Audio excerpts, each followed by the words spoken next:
नमस्कार, माझ्या यूट्यूब चॅनलवरती तुमचं सर्वांचं स्वागत आहे। आज आपण रेस्टॉरंट स्टाईल दाल तडका कसा बनवायचा त्याची रेसिपी पाहणार आहोत। चला तर वेळ न वाया घालवता रेसिपीला सुरुवात करूया। इथे मी अर्धा वाटी तूर डाळ घेत आहे। आता ही तूर डाळ व्यवस्थित स्वच्छ पाण्याने धुवून कुकरमध्ये टाकून घेऊया। आता यामध्ये 1.5 ग्लास आपण पाणी टाकूया। पाणी टाकल्यानंतर 1 चमचा हळद आणि 1 चमचा हिंग टाकून घ्या। आता 4 ते 5 अशा शिट्ट्या करून घ्या कुकरला। डाळ शिजेपर्यंत आपण मसाला तयार करून घेऊया। तर इथे कढईमध्ये तुम्हाला तेल तापवायला ठेवायचं आहे। तेल चांगलं गरम झालं, 1 चमचा मोहरी टाका, 1 चमचा जिरं आणि मोहरी चांगली तडतडली की त्यामध्येच टेचलेला इथं लसूण टाकायचा आहे। लसूणही चांगला लालसर झाला की त्यामध्ये बारीक कापलेला इथं कांदा टाकायचा आहे। आता कांदाही चांगला लालसर असा परतून घ्या। 2 ते 3 मिनिटं लालसर असा कांदा परतून घ्यायचा आहे तुम्हाला इथे।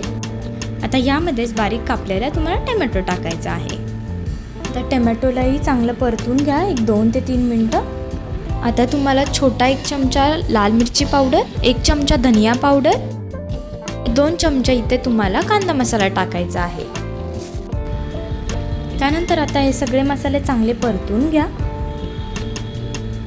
आता जी डाळ शिजलेली आहे ती याच्यामध्ये टाकून घेऊया। डाळ टाकल्यानंतर चांगलं आपल्याला खालून वरून ह्याला व्यवस्थित हलवून घ्यायचं आहे। बघा किती सुंदर अशी डाळ वाटत आहे इथे। आता डाळ चांगली शिजवली की त्यामध्ये आता मीठ टाकून घ्या चवीनुसार, की त्यामध्ये वरतून आपल्याला कोथिंबीर टाकून घ्यायची आहे। कोथिंबीर टाकल्यानंतर चांगलं परत एकदा मिसळून घ्या हे सगळं व्यवस्थित।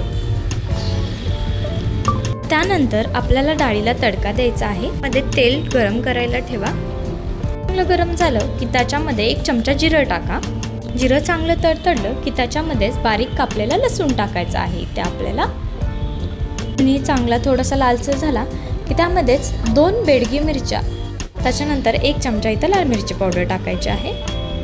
आता हा तडका डाळीवर सोडून द्या। तर तयार आहे तुमची रेस्टॉरंट स्टाईल दाल तडका रेसिपी।